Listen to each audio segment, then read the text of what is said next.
তুমি যেটা বললে যে ইস্যুটা, সেই ইস্যুটা কিন্তু খুবই সেন্সিটিভ, খুব স্পর্শকাতর একখানা ইস্যু।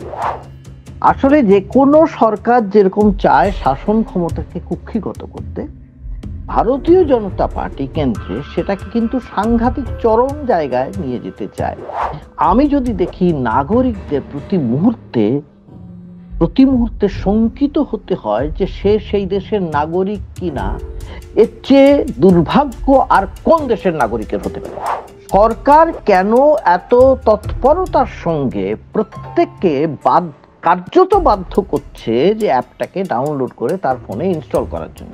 বিরোধীদের মুখ বন্ধ করতে চাইলে এই সরকার যে কোনো মুহূর্তে, যে কোনো সময় সেটা অবলীলায় করতে পারে। যতটা না বিরোধী বা অন্যদের মুখ বন্ধ করার জন্য প্রতিবাদীদের, তার চেয়ে অনেক বেশি করে তার নিজের দলের মধ্যে যদি কেউ বিদ্রোহ বা মতান্তর যাতে করতে না পারে, তার ক্ষেত্রে এটা ব্যবহারের জন্য অনেক বেশি কার্যকর হবে।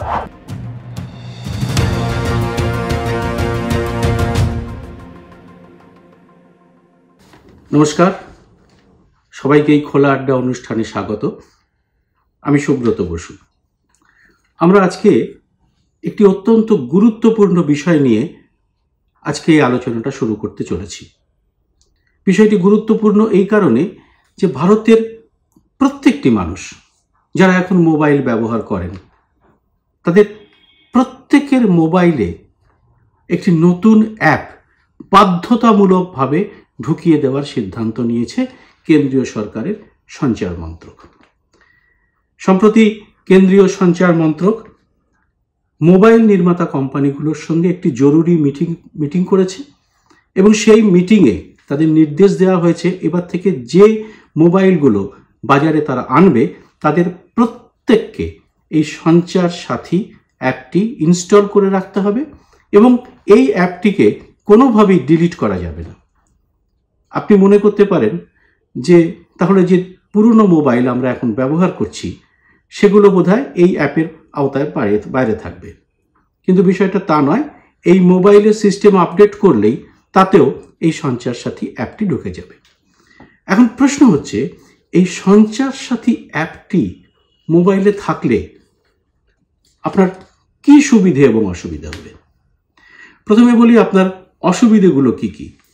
এই সঞ্চার সাথী অ্যাপের মাধ্যমে এই ফোনের পুরোপুরি দখল কেন্দ্রীয় সম্প্রচার মন্ত্রকের হাতে থাকবে। মানে আপনি যাকে ফোন কল করছেন, আপনি যে SMS পাঠাচ্ছেন, আপনি যে QR কোড স্ক্যান করছেন, আপনি যে অ্যাপগুলো, আপনার যে সমস্ত প্রয়োজনীয় অ্যাপগুলো ব্যবহার করছেন, তার প্রত্যেকটিতে কি কি করা হচ্ছে সেগুলো নজরদারি করতে পারবে সম্প্রচার মন্ত্রক। এমনকি আপনার ফোনে যে ভিডিও সেভ করা রয়েছে, আপনার ফোনে যে মোবাইলে আপনি যে ছবি তুলছেন, আপনি কোথায় কার সঙ্গে কি বাক্যালাপ করছেন, সে সমস্ত কিন্তুই এই সঞ্চার সাথী অ্যাপের মধ্যে দিয়ে নজরদারি করতে পারবে কেন্দ্রীয় সরকার। এখন প্রশ্নটা হচ্ছে, কেন্দ্রীয় সরকারের এটা করে লাভ কি? কেন্দ্রীয় সরকারের নিজস্ব যুক্তি হচ্ছে যে এর মাধ্যমে মানুষের নিরাপত্তা তারা নিশ্চিত করতে পারবে। কোনো রকম বেআইনি কাজকর্ম কেউ করলে তারা আগে থেকেই খবর পেয়ে যাবে। তার মানে আমরা ধরে নিতেই পারি যে ভারতের সমস্ত মোবাইলগুলো তারা সবসময় ট্র্যাক করবে এবং তার মধ্যে যে সমস্ত বেআইনি কাজের তারা গন্ধ পাবে সেগুলোকে তারা সেখান থেকে তারা নজরদারির মাধ্যমে তারা ধরে নিয়ে এসে তারা সেগুলোকে প্রতিরোধ করার চেষ্টা করবে। এখন এই বিষয়টি নিয়ে সারা দেশ জুড়ে শুরু হয়ে গেছে। বিষয়টি প্রকাশ্যে আসার পর এই বিষয়টি রাজনৈতিকভাবে একটা বিশেষ মাত্রা পেয়েছে। এই সমস্ত বিষয়টি এতটা গুরুত্বপূর্ণ হয়ে উঠেছে যে এটা নিয়ে এখন আমাদের মনে হচ্ছে যে এই মুহূর্তে দেশের সব থেকে বড় কিন্তু ইস্যু হচ্ছে এটা, এবং সেই জন্যে আমরা এর সমস্ত খুঁটিনাটি বিশ্লেষণ এবং এর রাজনৈতিক তাৎপর্য আজকের অনুষ্ঠানে বিশ্লেষণ করব, ব্যাখ্যা করব। এবং সেই জন্যে আমাদের সঙ্গে আজকে রয়েছেন প্রবীণ সাংবাদিক গৌতম বন্দ্যোপাধ্যায়। গৌতম দা শুধু সাংবাদিকই নন, দীর্ঘদিন ধরে তিনি রাজনৈতিক বিশ্লেষণের কাজ করছেন এবং আমাদের চ্যানেলে তিনি খুব সুপরিচিত। গৌতম দা, আপনাকে এই খোলা আড্ডা অনুষ্ঠানে স্বাগত। আজকের বিষয়বস্তু আপনি শুনেছেন যে আলোচনার বিষয়বস্তু সঞ্চার সাথী এই অ্যাপটি হুম, আমাদের প্রত্যেকের মোবাইলে হুম, বাধ্যতামূলক ভাবে ঢুকিয়ে দেওয়া, হুম, এবং আগামী হুম, মার্চ মাসের মধ্যে প্রায় হুম, 73 কোটি মোবাইলে এই সঞ্চার সাথী হুম, ঢোকানোর ব্যবস্থা করা এখনো পর্যন্ত হুম, সিদ্ধান্ত নেওয়া হয়েছে। হুম, এবং কেন্দ্রীয় সঞ্চার মন্ত্রক এর জন্য সমস্ত মোবাইল কোম্পানি, মোবাইল নির্মাতা কোম্পানিগুলোকে তারা জরুরি নির্দেশও পাঠিয়ে দিয়েছে। এখন এটা সমস্ত বিষয়টি নিয়ে এখন রাজনৈতিক একটি নানা রকম শোরগোল চলছে। আমরা প্রথমে বিষয়টি একটুখানি যদি আপনার কাছ থেকে বুঝে নিই যে বিষয়টা ঠিক কি করতে চলেছে কেন্দ্রীয় সরকার, এবং তারপরে তার রাজনৈতিক বিশ্লেষণ কি, তার রাজনৈতিক উদ্দেশ্য কি, এটার মাধ্যমে সত্যিই কি তারা দেশের নিরাপত্তা নিশ্চিত করতে চায়, না তাদের কোনো অন্য উদ্দেশ্য আছে, এটা নিয়ে যদি আমরা আলোচনায় আসি। গৌতম দা। হুম। হ্যাঁ সুব্রত, তোমার সমস্ত দর্শককে আমার কৃতজ্ঞতা এবং নমস্কার জানালাম। আমি তুমি যেটা বললে যে ইস্যুটা, সেই ইস্যুটা কিন্তু খুবই সেনসিটিভ, খুব স্পর্শকাতর একখানা ইস্যু। স্পর্শকাতর এই জন্যে যে আপাত দৃষ্টিতে অনেক কিছু যা আমরা দেখি, তা যদি গভীরে ঢোকা যায় তখন দেখা যায় তার একটা অর্থ অন্যরকম হয়ে যাচ্ছে, পাল্টে যাচ্ছে। এবং সেই অর্থটা যদি এমন হয়ে যায় যে দেখা যায় গণতন্ত্রের বিপরীতে যাচ্ছে, কিন্তু খুব সূক্ষ্মভাবে, খুব কৌশলে সেটা করা হচ্ছে, তখন বিপদটা আপাতভাবে বোঝা যায় না, সাধারণ মানুষ বুঝতে পারেন না, কিন্তু যখন এসে যায় বিপদটা তখন আর সেটাকে সামলানো যায় না। কারণ তখন ইতিমধ্যে সেই বিপদটা পর্বত প্রমাণ হয়ে সবার উপরে ঝাঁপিয়ে পড়ে। আসলে যে কোনো সরকার যেরকম চায় শাসন ক্ষমতাকে কুক্ষিগত করতে, ভারতীয় জনতা পার্টি কেন্দ্রে সেটাকে কিন্তু সাংঘাতিক চরম জায়গায় নিয়ে যেতে চায়। এবং খুব, যাকে বলা হয় খুব কৌশলী, অত্যন্ত কুশলের সঙ্গে এই কাজটা করে চেষ্টা করে যাতে সবার চোখে ধুলো দিয়ে এই কাজটা করে নেওয়া যায়। এবং এই করাটা সুবিধে হয়েছে কারণ তারা সংসদে মেজরিটিতে আছে। মেজরিটিতে থাকার জন্যে তারা এখন যে কোনো বিল এর আগের বারে পাশ করে নিতে পেরেছে। এবারে তাদের একটু দুটো ক্রাচ আছে, একটু ভাবনা চিন্তা করতে হয় হয়তো, কিন্তু যেহেতু তাদের মুখটা বন্ধ হয়ে আছে, মুখটা বন্ধ হয়ে আছে কেন? কারণ সেন্ট্রাল ফাইন্যান্সিয়াল অ্যাসিস্ট্যান্স, কেন্দ্রীয় অর্থনৈতিক সাহায্য দিয়ে তাদের মুখটা বন্ধ করে দেওয়া হয়েছে। বিহারের নীতিশ কুমার সেটা এমনিতেই বন্ধ হয়ে আছেন, আর অন্যদিকে আমরা জানি যে চন্দ্রবাবু নাইডু সেইভাবে আছেন একইভাবে। এবার দেখা যাক সঞ্চার সাথী অ্যাপটা কি ছিল। এটা প্রায় 2 বছর আগে 23 সালে নিয়ে এসেছিল। তখন কিন্তু একেবারে শোরগোল ফেলে আনা হয়নি, খুব সাধারণভাবে অ্যাজ ইফ সঞ্চার সাথী অ্যাপটা কেন নিয়ে আসা হচ্ছে, কারণ উপভোক্তাদের, মানে যারা আমরা কনজিউমার, তাদের স্বার্থে, আমাদের উপভোক্তাদের এত অসুবিধে হচ্ছে, আমরা কেউ কেউ প্রতারিত হচ্ছি, কেউ কেউ ডিজিটাল অ্যারেস্ট করা হচ্ছে, কারোর ফোন হারিয়ে যাচ্ছে, চুরি হয়ে যাচ্ছে, খুঁজে পাওয়া যাচ্ছে না, টেররিস্ট অ্যাক্টিভিটি বেড়ে যাচ্ছে বিভিন্ন ফোনের মাধ্যমে। আমার ফোনটা আমি ছেড়ে দিলাম, কালকে ওই সিমটা কেউ ব্যবহার করে তাই নিয়ে কোনো টেররিস্ট অ্যাক্টিভিটিতে জড়িয়ে পড়লো। এরকম বিভিন্ন সমস্যায় সাধারণ মানুষ খুব ব্যতিব্যস্ত। অতএব এইটা করতে হবে। কি করতে হবে? এমন একটা অ্যাপ তৈরি করা হবে, যে অ্যাপটা যদি আমার ফোনের মধ্যে ইনস্টলড থাকে, তাহলে আমার কি কি সুবিধা হবে সরকার খুব পরিষ্কার বলছে। কি কি সুবিধা হবে? আমার ফোন চুরি হয়ে গেলে আমি জানতে পারবো, আমার ফোনটা কেউ ব্যবহার করতে পারবে না, সঙ্গে সঙ্গে ব্লক করে দেওয়া যাবে, এমনকি আমার ফোন কোথায় চুরি হয়েছে সেটাও আন্দাজ করে যাবে, দরকার হলে খুঁজে পাওয়া এই, যাবে আমার দর্শকদের ফোনে। সুবিধার জন্য এইটা হচ্ছে সেই সঞ্চার সাথী অ্যাপ, আপনারা দেখতে পাচ্ছেন। হ্যাঁ, হ্যাঁ, হ্যাঁ। আমি হুম, এই সঞ্চার সাথী অ্যাপ আমার ফোনে আমি ইনস্টল রেখেছি। হ্যাঁ, হুম, তো তাতে হুম, এই সুবিধাগুলো পাওয়া যায় যেটা গৌতম দা বলছেন, এবং আমার নামে কতগুলো হুম, সিম আছে, কেউ অন্য আমার, হুম, না আমার আইডি ব্যবহার করে কেউ সিম তুলে ফেলেছে কিনা সেটা জানা হুম, যায়। হ্যাঁ, জানা এবং সেটা ব্লকও করে দেওয়া যায়। তো এই জন্য, এই হ্যাঁ। সুবিধার জন্যই অনেকেই সঞ্চার সাথী অ্যাপ আমরা আমরা ইনস্টল করেছিলাম, এবং আমরা ব্যবহারও করি সঞ্চার সাথী। হুম। তো এই যে সঞ্চার সাথী অ্যাপটা অ্যাপারেন্টলি দেখে মনে হচ্ছে, অ্যাপারেন্টলি তো মনে হচ্ছে খুবই এটা উপভোক্তাদের জন্য পরিষেবা দেওয়ার জন্য এটা করা হয়েছে। এটা মনে হতেই পারে, খুব স্বাভাবিক, যে কোনো মানুষের ক্ষেত্রে এটা মনে হতে পারে। আমার ক্ষেত্রেও প্রথমে মনে হয়েছিল, আমিও সঞ্চার সাথী অ্যাপটা যখন ডাউনলোড করি তারপরে আমি তখন দেখলাম সবেতেই তারা বিশেষ করে কল লগ এবং এসএমএসও যখন তারা চাইছে, আমাকে অ্যালাউ করতে বলছে, তখন আমি একটু সন্দিগ্ধ হয়ে পড়লাম। এই জন্য পড়লাম কারণ এটা গভর্নমেন্ট অফ ইন্ডিয়া টেলিকমিউনিকেশন এটা চাইছে। তো গভর্নমেন্ট অফ টেলিকমিউনিকেশন আমার এসএমএস কি আসছে, আমার কল লগে কে কে ফোন করছে, এই জিনিসটা তারা কেন জানবে? এটা আমার মনে একটা সন্দেহ হলো, এটা কেন জানবে? তাদের কিন্তু এটা জানার কথা নয়, এটা তখন আমার বিষয়টা জানার খুব কথা। নির্দোষ ছিল, তখন ব্যাপারটা হ্যাঁ, অনেক অ্যাপ যেমন হ্যাঁ, চায় আমরা তেমনই। হ্যাঁ। আমরা চাইবো। তখন আমি কিন্তু এই অ্যাপটা তখন বন্ধ করেছি, আমি তখন ডাউনলোড করিনি। তবে আমি হয়তো করব না এমন কোনো কথা নেই, হয়তো করতে পারি। কিন্তু যেটা পরিষ্কার হচ্ছে না সেটা হচ্ছে সরকার যেটা বলছে না, সরকার কেন এত তৎপরতার সঙ্গে প্রত্যেককে কার্যত বাধ্য করছে যে অ্যাপটাকে ডাউনলোড করে তার ফোনে ইনস্টল করার জন্য। এবং কি বলেছেন কেন্দ্রীয় মন্ত্রী জ্যোতিরাদিত্য সিন্ধিয়া, কি বলেছেন পার্লামেন্টে, যে এটা বিভিন্ন যারা মোবাইল তৈরি করেন তাদের ফোনে প্রি ইনস্টলড থাকবে, আগে থেকে ইনস্টল করা থাকবে এই সঞ্চার সাথী অ্যাপটা নতুন এর আগে। ফোনগুলোতে, নতুন ফোনগুলোতে। নতুন ফোন, নতুন ফোনগুলো, যদিও অ্যাপলের মতো সংস্থা বলেছে তারা এটা মানবে না। তারা মানবে না, তার কারণ হচ্ছে তারা মনে করে এটা ব্যক্তি স্বাধীনতায় হস্তক্ষেপ করা, মানে প্রিভেসিতে মানুষের স্বাধীনতায় হস্তক্ষেপ করা, অতএব তারা করবে না। এটা খুব খাঁটি কথা, এটা তো স্বাধীনতায় হস্তক্ষেপ বটেই।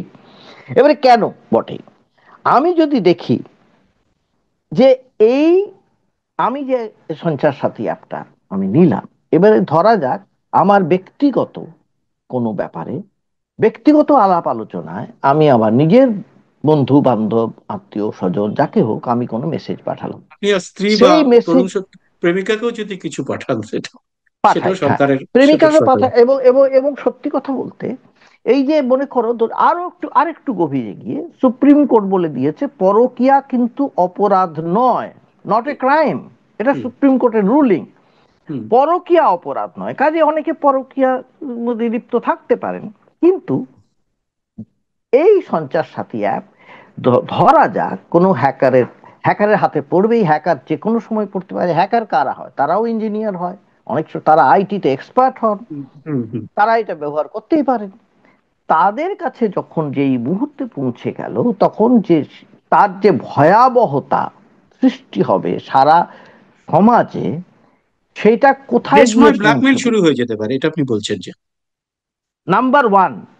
দ্বিতীয়ত, সেইটা যখন শাসক দল বা শাসক দলের লোকেরা নিজেদের স্বার্থে ব্যবহার করতে শুরু করবে, তখন কি হবে?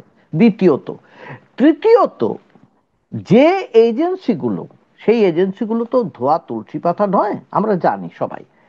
এই যে কেন্দ্রীয় এজেন্সি বলি, পুলিশ বলি, সিআই, যে কোনো বলি, তাদের মধ্যে প্রচুর লোক আছে যে লোকেদের, সমস্ত লোককে আমরা খুব অ্যাবসলিউটলি অনেস্ট বলে মোটেই মনে করি না অনেক সময়। তারা যদি এটা অপব্যবহার করতে শুরু করে, তখন সারা দেশে অ্যানার্কি তৈরি হবে। এখন আসলে অ্যানার্কি নয়, এই অ্যানার্কিটা তখনই তৈরি হতে পারে যদি সরকার সেটাকে চায়। সরকার যদি চায় যে নিজের নিয়ন্ত্রণটা একবারে নিরঙ্কুশ করব। কিভাবে নিরঙ্কুশ করব? কারণ সরকারের হাতে তো ক্ষমতাটা কেন্দ্রীভূত। এই যে আমি এজেন্সিগুলো বলছি, তারা যারা অপব্যবহার করবে, তারা যে সরকারের নির্দেশেই সেটা করবে না, তাই বা আমরা কি করব? সরকার হয়তো নিজে নির্দেশ দেবে না, কিন্তু সরকারের মধ্যে প্রচুর মানুষ থাকতে পারেন যাদের ইন্টেগ্রিটি নেই, যারা চাইবে নিজেদের ক্ষমতা বাড়াতে, স্বার্থ বাড়াতে, তারা যে ব্যবহার করবে না এটা কেউ বলতে পারে না, এমনকি সরকার নিজেও করতে পারে। কাজেই এই যে প্রশ্নগুলো উঠলো পার্লামেন্টে, যখন উঠলো কালকে, প্রবল বিরোধিতা হলো, সেই প্রবল বিরোধিতার সামনে জ্যোতিরাদিত্য সিন্ধিয়া তখন বললেন যে না, এমন নয় যে এটা ইরেজ করে বা ডিলিট করা যাবে না, এটা ডিলিট করা যাবে। যে যদি কেউ চান, এটা বললেন ডিলিট করা যাবে, ঠিক আছে, মুখে বললেন। তো তিনি যদি মুখেই এটা বলেন, তাহলে লিখিত নির্দেশে সেটা কেন দেননি?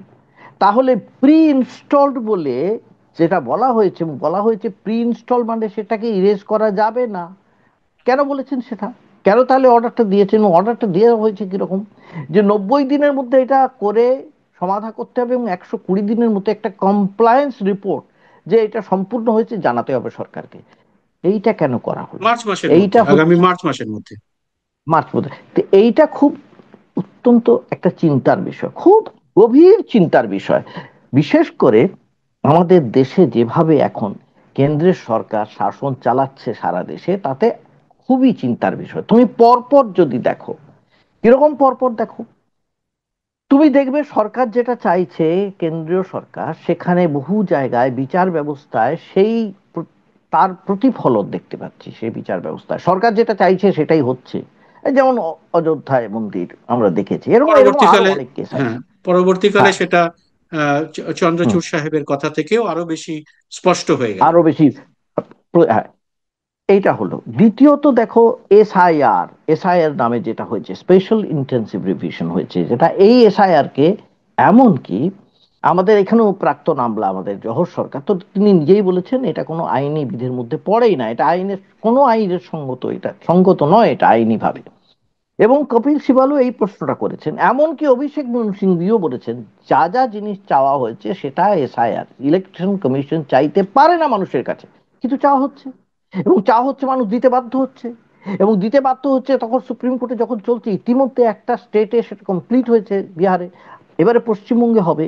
এটা করে কার লাভ হবে? আমি যদি দেখি নাগরিকদের প্রতি মুহূর্তে শঙ্কিত হতে হয় যে সে সেই দেশের নাগরিক কিনা, এর চেয়ে দুর্ভাগ্য আর কোন দেশের নাগরিকের হতে পারে? এই যে আমরা যারা এই যে জন্মেছি, আমাদের সমস্ত যারা পূর্বপুরুষ এখানে থেকেছেন, আমরা এই দেশটাকে নিজের মাটি বলে মেনে নিয়েছি, সেই লোকেদের আমাদের প্রমাণ দিতে হচ্ছে আমরা এই দেশের লোক, যেন মরিয়া প্রমাণ করিতে হইল যে সে মরে নাই, এইরকম ধরনের একদম এবং আরো সেটাই একটা হচ্ছে। বিষয় হচ্ছে গৌতম দা, সেটা হচ্ছে আমাদের মনে হচ্ছে সরকার যেন সমস্ত নাগরিককে একটা সন্দেহের চোখে দেখছে।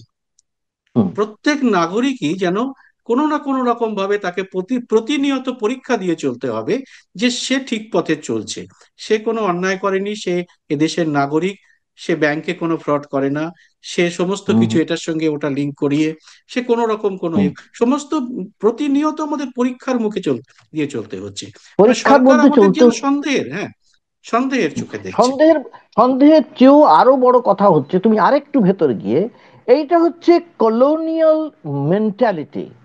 কলোনিয়াল মেন্টালিটি, তুমি কিন্তু নাগরিক নয়, তুমি হচ্ছে প্রজা। তিনি হচ্ছেন রাজা, তুমি হচ্ছে প্রজা। প্রজা মানে কি?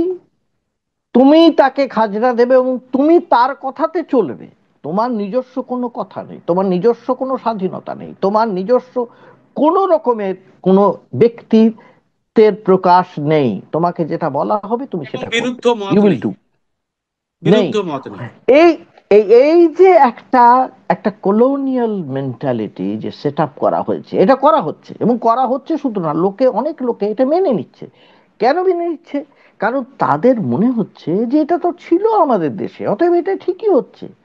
গণতন্ত্রের যে মূল স্বরূপটা আমরা এতদিন দেখে এসেছিলাম, সেটা ক্ষইতে ক্ষইতে এমন জায়গায় পৌঁছেছে, আমরা মেনেও নিচ্ছি না এটাই বোধহয় ঠিক, এটাই বোধহয় ঠিক, এইটা আগেরটাই বোধহয় ভুল ছিল, এটা মেনে নিচ্ছি।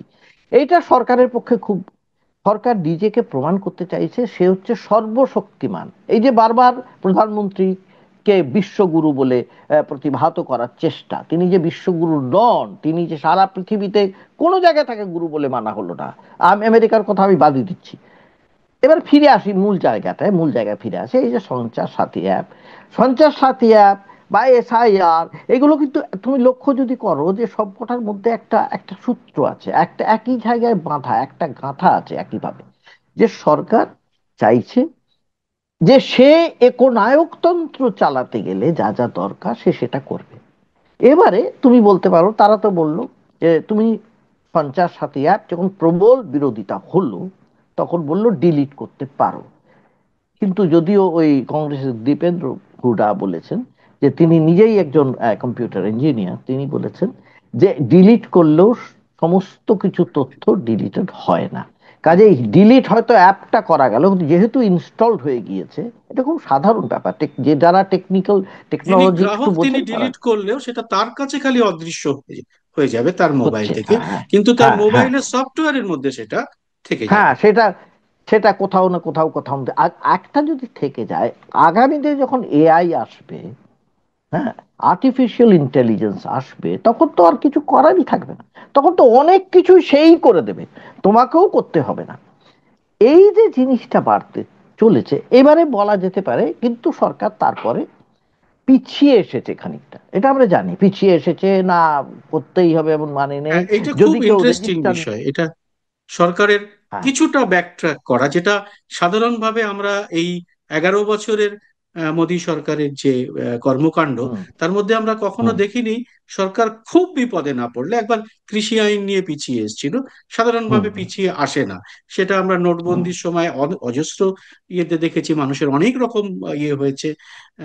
হুম, অন্যান্য ক্ষেত্রেও দেখেছি, লকডাউনের হুম, সময় দেখেছি, সেই সরকার পিছিয়ে আসে না জেনারেলি। হুম, তো সেইখানে একটা, এইটা আমার মনে হয় খুব গুরুত্বপূর্ণ, এবং এর যে রাজনৈতিক বিশ্লেষণ, আমার মনে হুম। হয় এটা যদি আপনি একটুখানি সবিস্তার করেন, যে কেন এই হ্যাঁ, এই পিছিয়ে এই আসা। হ্যাঁ, ঠিক তুমি যেটা সুব্রত বললে, that is very important, very significant. এই যে পিছিয়ে এলো, আপাতভাবে পিছিয়ে এলো, বিরোধীরা যতই চিৎকার চেঁচামেচি করুক, বরাবর এই সরকার যে কোনো বিল যে কোনো ভাবে হোক পাশ করিয়ে নিয়েছে। কখনো ভয়েস ভোটে পাশ করিয়ে নিয়েছে, বিরোধীরা বেরিয়ে গিয়েছেন পাশ করিয়ে নিয়েছে, যত রকমের বিল আইন পাশ করবে মনে করেছে আইন করে নিয়েছে। এবং এই সরকার যে সেভাবে চলতে অভ্যস্ত, আমরা রাজ্যপালদের কার্যবিধি দেখেও আমরা তাই বুঝতে পারি, তারাও তাই করেন। তারাও যেরকম, কারণ সরকার যেরকম বলে তারা সেটি করেন।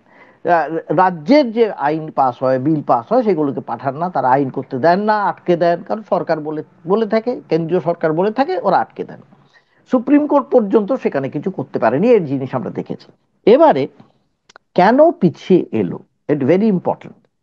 দেখো, কিছুদিন আগে যে বিলটা, যে আইন হয়েছে, যে বলা হয়েছে যে প্রধানমন্ত্রী থেকে কোনো মুখ্যমন্ত্রী সবার বিরুদ্ধে যে কোনো মামলার ক্ষেত্রে বলা হয়েছে তাকে পদত্যাগ করতে হবে, তাকে সরে যেতে হবে, তাকে পদ, সমস্ত পদ ছেড়ে দিতে হবে, এবং তার বিরুদ্ধে মামলা হবে বা যা যা যা হবার হবে। ঠিক সব আছে, কোনো রক্ষা কবচ থাকবে না আর। কোনো রক্ষা কবচ থাকবে না, কোনো রক্ষা কবচ থাকবে না। এই যে বলা হয়েছে, এটা কেন বলা হয়েছিল? এটাও খুব, আমি মনে করি ওইটার সঙ্গে এটার একটা কানেকশন আছে। কেন বলছি তোমাকে, সেইটা কেন করা হয়েছিল, সেটা কি, অনেক সময় বিরোধীরাও তখন খুব আহ, হইচই করে তুমুল চিৎকার চেঁচামেচি, মিডিয়াতেও একটা বিরাট অংশ খুব চিৎকার চেঁচামেচি করে যে বিরোধীদের মুখ বন্ধ করে দেওয়া হচ্ছে। আমি মনে করি শুধু বিরোধীদের নয়, বিরোধীদের মুখ বন্ধ করতে চাইলে এই সরকার যে কোনো মুহূর্তে, যে কোনো সময় সেটা অবলীলায় করতে পারে, এবং অবলীলায় করে চলে বিভিন্ন ভাবে। সেটা আমরা কাউকে, সোনম ওয়াংচুকের ক্ষেত্রে একদম পরিষ্কার দেখতে পেলাম। সবারই ক্ষেত্রে তুমি দেখবে, সবার এই ক্ষেত্রে, যে অনেক তুমি ক্ষেত্রেই। সবার ক্ষেত্রে তুমি দেখতে পাবে, কাউকে মাওয়িস্ট বলে ধরে নেওয়া হয়েছে, কাউকে নকশাল বলে ধরে নেওয়া হয়েছে, বিনা বিচারে আটক করে রেখা হয়েছে। জামিন উমর পায় না, হ্যাঁ। খালিদের, ওমর ওমর খালিদের ওমর ক্ষেত্রে। খালিদ ওমর খালিদের যে অসাধারণ ডেসার্টেশন, পিএইচডির থিসিস আছে সাঁওতাল বিদ্রোহের উপরে, অসাধারণ ব্রিলিয়েন্ট থিসিস, জানিয়ে রামচন্দ্র গুহ একটা বড় লেখা লিখেছেন, হুম। সেটা বই হয়ে বেরোতে পারেনি। তাকে কেন, তার নামটা হচ্ছে ওমর খালিদ, এবং তিনি বিনা বিচারে কার্যত আটকে আছেন। আটকে আছেন, আছেন কারণ সরকারের ইচ্ছে, তাই করছে। ম্যাগসাইসাই পুরস্কার প্রাপ্ত সোনম ওয়াংচুক, যারা বিশ্বে তাকে তাহলে চেনেন, তাহলে তাকে সেখানে সোনামিয়া বিরোধীরা, ঠিক আপনি এটা খুব ইম্পর্টেন্ট কথা বলেছেন, যে বিরোধীদের শুধু হ্যাঁ, মুখ বন্ধ করার জন্য আইন আছে। যে কোনো সময়, তাহলে আইন আছে, এটা কেন করলো? তাহলে এটা কেন। তার কারণ হচ্ছে, একটা সরকার বুঝতে পারে, সরকারের যে গোয়েন্দা এজেন্সি আছে তারা তো দেয়, তাছাড়া তাদের ইন্টারনাল যে এজেন্সি তারাও খবর দেয়। বহু জায়গায় সরকার যতই ক্ষমতা ধরে রাখুক, ক্ষমতার ঠিক একেবারে কেন্দ্রে বসে থাকার চেষ্টা করুক, যতই গণতন্ত্রের উড়িয়ে মনে করে যে আমি খুব গণতান্ত্রিক পদ্ধতিতে জিতছি, তবু মানুষের মনে সন্দেহ, অবিশ্বাস জন্মাতে থাকে। এটা হয়। তখন সরকার চায় কি করে আমার ক্ষমতাটাকে আমি একেবারে, মানে কোনো রকম ভাবে যাতে নড়চড় না হয়, নড়বড়ে না হয়ে যায়, তখন ধরে রাখতে হয় নিজের দলের লোকেদের, নিজের দলের লোকেদের, নিজের শরিক দলের লোকেদের, খুব গুরুত্বপূর্ণ তাদের কথা এটা। কাছে এবং তাদের সামনে এমন একটা যদি আইন ঝুলিয়ে রাখা যায় যে তুমি যদি বেপরোয়াই করো, তোমাকে কিন্তু আমরা সরাবো শুধু না, তোমাকে জেলে ভরে রাখবো। এবং তোমার গোটা দলটাই কিন্তু আলটিমেটলি জেপাটাইজ হয়ে যাবে, নষ্ট হয়ে যাবে। এইটা যদি ধরে রাখা যায়, তুমি এইবারে ধরো আমাদের যে কোনো ক্ষেত্রে এটা হতে পারে, আমি যার খুশি ক্ষেত্রে যে কোনো দলের ক্ষেত্রে, সে অজিত মানে পাওয়ারের আপনি ক্ষেত্রেও যেটা হতে খুব পারে। খুব গুরুত্বপূর্ণ কথা বললেন গৌতম দা, আপনি যে এটা যতটা না বিরোধী বা অন্যদের মুখ বন্ধ করার জন্য, হুম, প্রতিবাদীদের, তার চেয়ে হুম, অনেক বেশি করে তার নিজের দলের মধ্যে যদি কোনো কেউ বিদ্রোহ বা মতান্তর যাতে করতে না পারে, তার হুম, ক্ষেত্রে এটা ব্যবহারের জন্য অনেক বেশি কার্যকর হবে। অনেক বেশি কার্য করবে। আমি আমি এই এই এই এক্ষুনি খানিক আগে যেটা বলছিলাম, যে দলের মধ্যে যে শরিক যারা আছে, তাদের মধ্যে অনেকে আছে বিদ্রোহ করতে পারে, কিন্তু এই আইনটা থাকলে বিদ্রোহ করার সাহস আর কারোর হবে না। হুম। এইটা কিন্তু ইম্পর্টেন্ট। দেখো এটার একটা, এটা অ্যান্টিসিডেন্ট তার আছে মানে পুরনো তাদের তো। উপর নিরন্তর নজরদারিটা বেশি করে চলবে, চলবে, একদম। বিজেপির অন্য এটা কিন্তু নেতাদের মধ্যে, নেতাদের উপরে নজরদারি চলবে এর মাধ্যমে, হুম, যেটা পেগাসাস দিয়ে হয়তো করা যায়নি। আহ, যায়নি। নিরন্তর এই হ্যাঁ, এই এই নজরদারিটা আরো বেশি বাড়ানো হবে এটার মাধ্যমে। হ্যাঁ।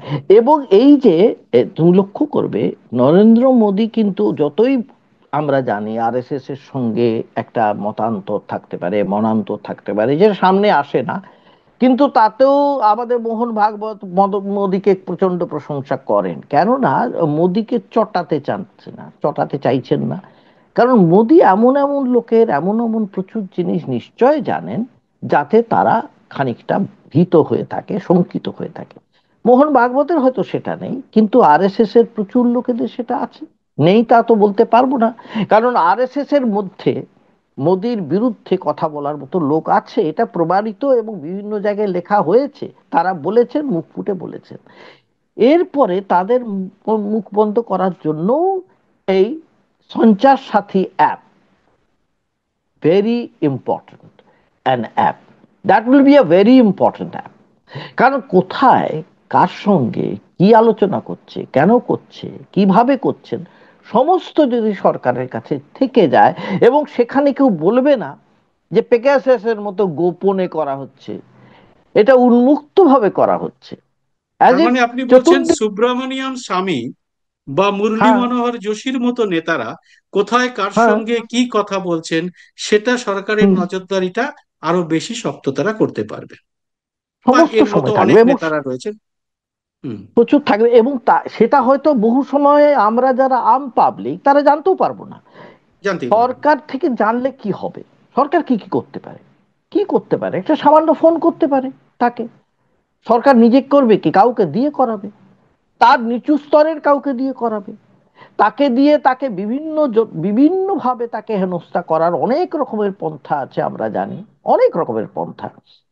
এবং তার মুখটা বন্ধ করবার জন্য, আচ্ছা, বন্ধ করার জন্য খুব সুচারুভাবে এটা করা যাবে, তখন আর সতপাল মালিকের কখন কি বলে ফেলবেন তাই নিয়ে আর ভয় পেতে হবে না, কারণ আচ্ছা, বহু জগদীপ আগে থেকেই। জগদীপ ধনকর। হ্যাঁ, হ্যাঁ, তিনি, তার আর অপেক্ষা করতে হবে না।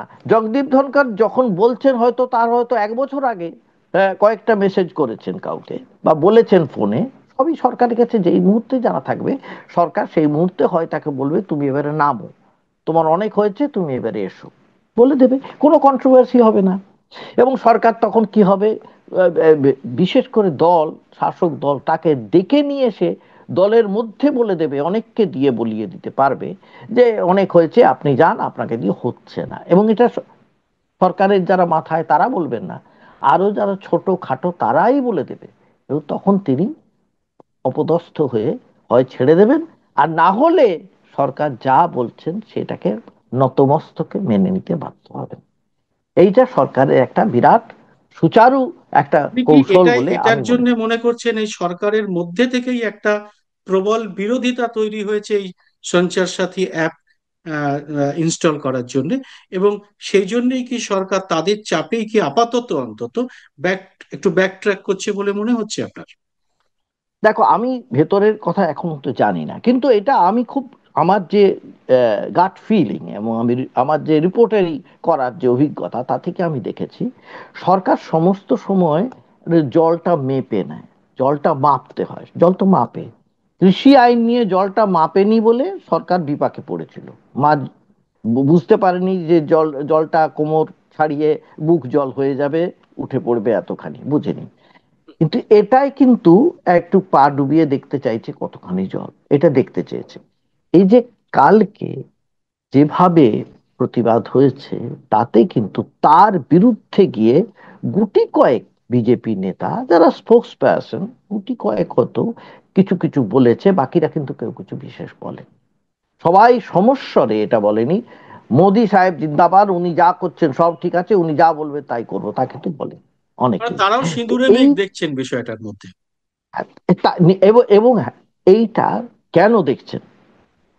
হয়তো তাদের মধ্যে প্রচুর সৎ লোক আছেন, প্রচুর সৎ লোক, কিন্তু সেই সৎ লোকেরা বহু সময়ে যেহেতু রাজনীতি করেন, they are surrounded by people who are not honest, who are dishonest people, কিংবা অ্যামরাল পিপল, যাদের নৈতিকতা নেই, নীতিবোধ নেই, তাদের দিয়ে এমন কিছু কাজ করানো হয় যে কাজটা তারা জানে যে তারা না করলে দলটা বাঁচবে না, বা সেই নেতা বাঁচবেন না।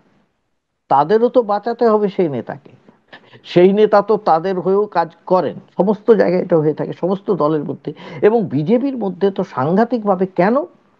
কারণ বিজেপি যেভাবে এই ক্যাপিটালিস্ট ক্রোনি ক্যাপিটালিজমকে বাহবা দেয়, এই যে ক্রোনি ক্যাপিটালিস্ট যারা, আমি নামও করছি না, প্রত্যেকের ক্ষেত্রে, প্রত্যেকের যদি খাতা ঘাটা হয়, তাহলে এখানে অজস্র কালো দাগ পাওয়া যাবে, অজস্র কালো দাগ পাওয়া যাবে।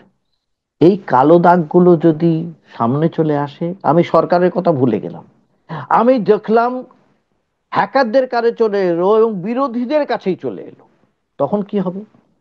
তখন তো সবচেয়ে বিপাকে পড়বে সরকার। তো এইটা তো ভাবা দরকার। 50 সাথী অ্যাপ যে শুধুমাত্র হ্যাকাররা সরকারের ইয়েতেই ব্যবহার করবে তা তো নয়, বহু সময়ে বিরোধীরাও এটা ব্যবহার করতে পারে, তাদের কাছে যদি চলে আসে।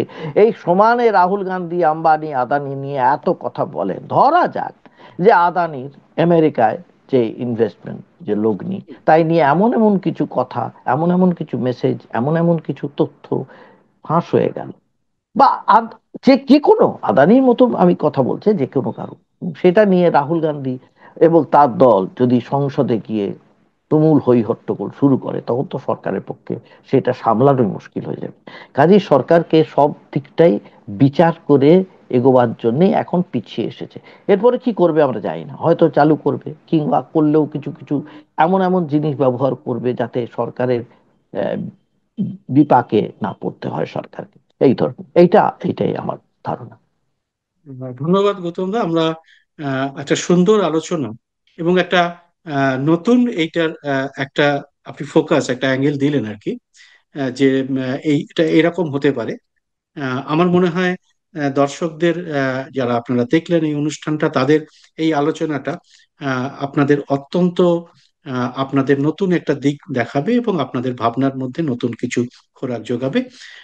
আপনাদের যারা এই অনুষ্ঠানটা দেখার পরে আপনাদের মনের মধ্যে আরো যদি কোনো প্রশ্ন আসে, অবশ্যই আমাদের কমেন্ট বক্সে সেটা লিখে জানাবেন। কেননা এই বিষয়টা কিন্তু প্রত্যেকের, আমি আপনি সবাই আমরা কিন্তু এর সঙ্গে যুক্ত হয়ে পড়ছি। তাই এটা এটা নিয়ে মতামত এবং বিতর্ক তোলা কিন্তু আমাদের প্রত্যেকের, কিন্তু আমাদের অধিকারের মধ্যে পড়ে। গৌতম দা, আপনাকে আমাদের হুম। সঙ্গে আপনার মূল্যবান সময় দিয়ে আপনার আমাদের সঙ্গে যুক্ত হওয়ার জন্য আপনাকে অনেক অনেক ধন্যবাদ। আর আপনারা যারা এই অনুষ্ঠানটা দেখলেন, সবাইকে নমস্কার। আপনাদের একটি শেষ অনুরোধ, সেটা হচ্ছে যে আপনাদের যদি এই অনুষ্ঠানটা ভালো লাগে, তাহলে এরকম অনুষ্ঠান আরো চালিয়ে যাওয়ার জন্য আমার এই চ্যানেল এবং গৌতম ব্যানার্জি অফিসিয়াল চ্যানেলটি আপনারা অবশ্যই সাবস্ক্রাইব করে নোটিফিকেশন বেলটি চালু করে রাখতে ভুলবেন না। নমস্কার।